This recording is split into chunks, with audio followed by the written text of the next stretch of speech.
Hello everyone and welcome to another video. Today I am going to be filming the first date book tag. So all of the questions in this tag are based around different types of first dates. So it's a pretty unique, pretty interesting tag that has been going around recently. I was tagged to do it by Anthe over at Anthe's Book Nest. I will leave a link to her channel in the description down below. You should definitely check her out because she is awesome. I just want to say that I feel pretty sorry for people who have been on some of these dates that these questions are based on. I feel pretty lucky that I have not been on most of these because they sound pretty damn terrible. So I'm going to get right on into the tag. The first question is the awkward first date, a book that felt a little bit off to you. There wasn't necessarily anything bad about it, but there was just something that didn't feel quite right. So for this, I am going to say Landline by Rainbow Rowell.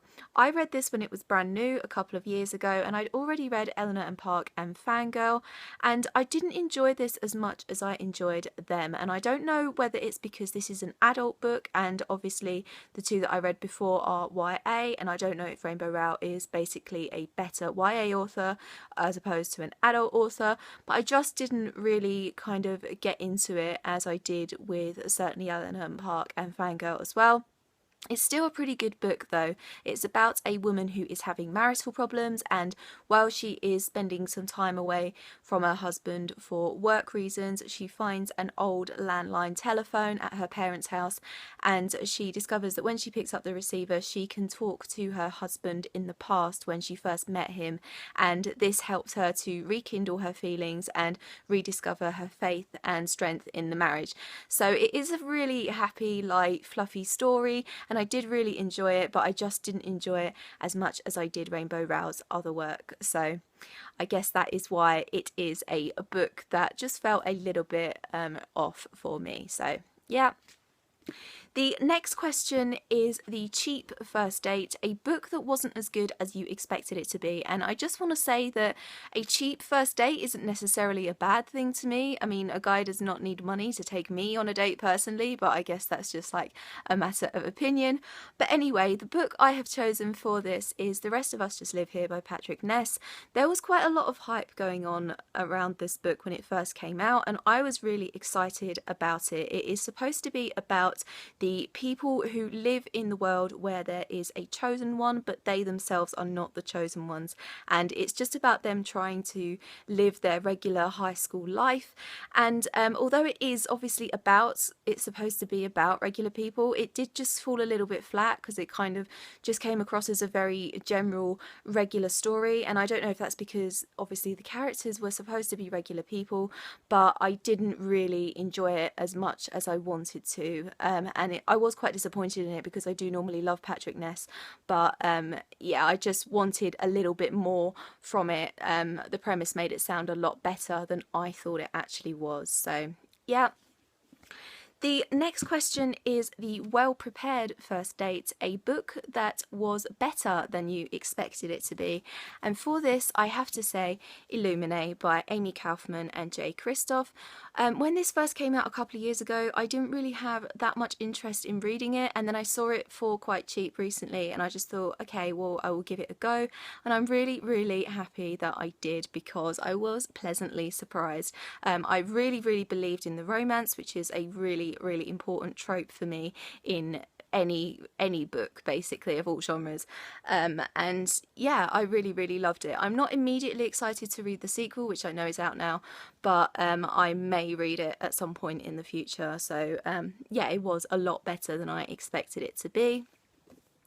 The next question is The Date Who Is Hot but doesn't have a lot more going on inside. So the question is a pretty book that wasn't that great when you read it.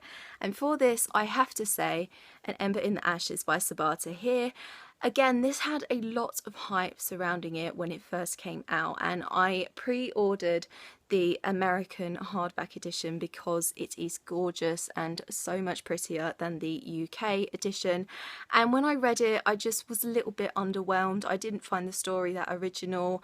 I didn't really connect with any of the characters. Having said that, I do actually have the sequel because it is another pretty book, and you guys know I am a sucker for pretty books, but they look so beautiful next to each other on my shelf, and I probably will read the sequel at some point, maybe in the near future, but I didn't really like it as much as I wanted to, so yeah, even though I do want to read the sequel just because I have it, and I sort of feel like, well, they're going to be sitting on my shelf for a while because they look so nice, so I may as well give it a read and hope that the series maybe picks up. So yeah.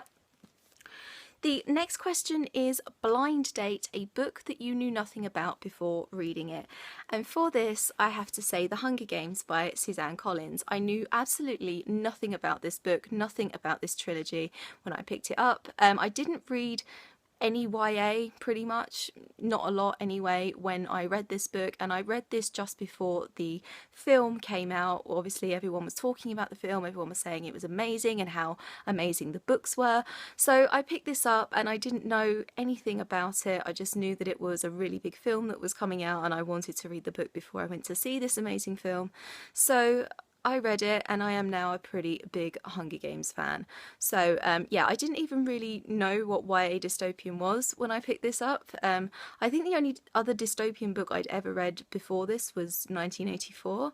I don't think I'd read a dystopian of any kind before this, so it did introduce me to the whole phenomenon that is YA dystopian as well, so it was a pretty important book in my reading career, I would say. But yeah, I knew absolutely nothing about it, and connected with Katniss immediately. She is one of my favourite fictional heroines, so yeah, I feel like that this is possibly like the reason I do like going into books blind, just because I did enjoy this one so much having done that. So and I do go into quite a few books blind now, probably on the back of that. So yeah. The next question is Speed Dating, a book that you read really, really quickly.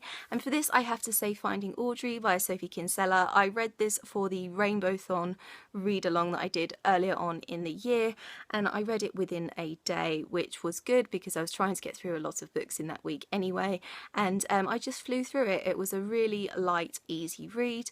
It is a little bit different, I think, from Sophie Kinsella's other books. I don't know, because this is the only one of hers that I've ever read, but this is about a 16-year-old girl who has very severe anxiety and agoraphobia, and as part of her therapy, her therapist suggests that she makes a home video and interviews family members and friends and things like that, just to help her bring herself, you know, out of her very secluded life.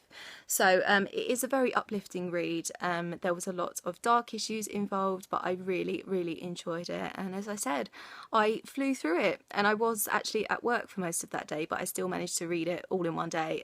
It's not that long. It's just under 300 pages, I think. So yeah, it was a book that I didn't want to put down, which was great. The next question is The Rebound First Date, a book that you read too soon after a book hangover, and therefore it was slightly ruined for you.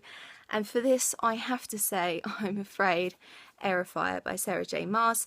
I read this straight after Crown of Midnight, which is the second book in the Throne of Glass series, and this is the third one, so I just went straight onto it.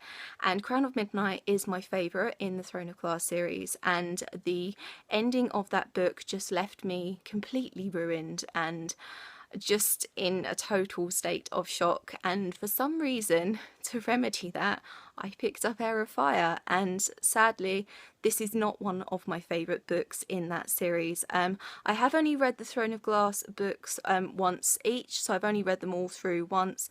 So I think when the last one comes out next year, I hope, I will reread the series again, and I think it will be a series that I do like go on to reread pretty much forever, because it is one of my favourite series. So I'm hoping that maybe on a second time read I might prefer this book more than I did the first time I read it, but yeah, I think I read it just a little bit too soon after the devastation that was the end of Crown of Midnight. So yeah, this was an easy choice for this question for me, definitely. The next question is the Over-Enthusiastic First Date, a book that tried too hard. And I recently did an entire video about this book, so you might know what I'm talking about, and that is Harry Potter and the Cursed Child by J.K. Rowling and Jack Thorne.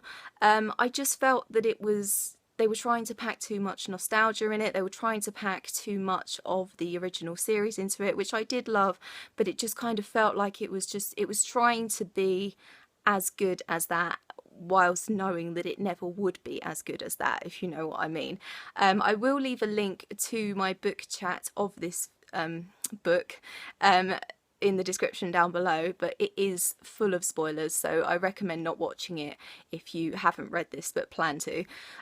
So yeah, I just felt that it wasn't as good as I wanted it to be, as much as so many people wanted it to be. But I will just say again, the play that's here in London, which is technically this book, is amazing. So don't let your opinion of this put you off seeing that play. I know I keep reiterating that over and over again, but it's really, really true. The next question is The Perfect First Date, a book that did everything right for you. And I have to mention this book again. It's my favourite standalone, and that is Eleanor and Park by Rainbow Rowell. There's nothing I don't like about this book. The plot it's a very simple plot, but it's so full of loveliness, I have to say. The characters are lovely people. Well, most of them are. They're very realistic. You connect with them instantly. You see yourself in them very much. Yeah, I just love this book. I cannot reiterate how many beautiful quotes, and I can't recommend this book anymore, but it is the perfect standalone book, YA contemporary, I think. So yeah.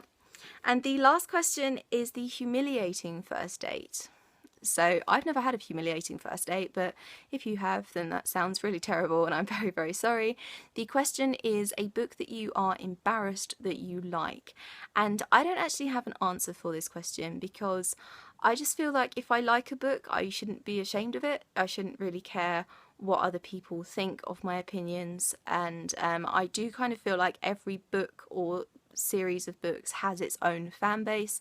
So even if, you know, there are technically books that are badly written, there are books that do, you know, deal with some questionable and terrible ideas and themes and things like that, but they do normally have a fan base, no matter how small that fan base is, or in the case of a couple of books that you guys know I notoriously hate, they do have massive fandoms. So I do sort of feel like every book does bring joy to somebody, so therefore you should never be embarrassed about what you like, because I think your reading tastes are very much a reflection of you, and you should never be embarrassed of who you are. So yeah, and that is it for this first date book tag. Do you think you might want to do it? I'm not going to officially tag anyone, so I'm just going to tag you, whoever you are watching this. I will leave all my social media down below as normal. I hope you've had an awesome day, and I will see you very soon for another video.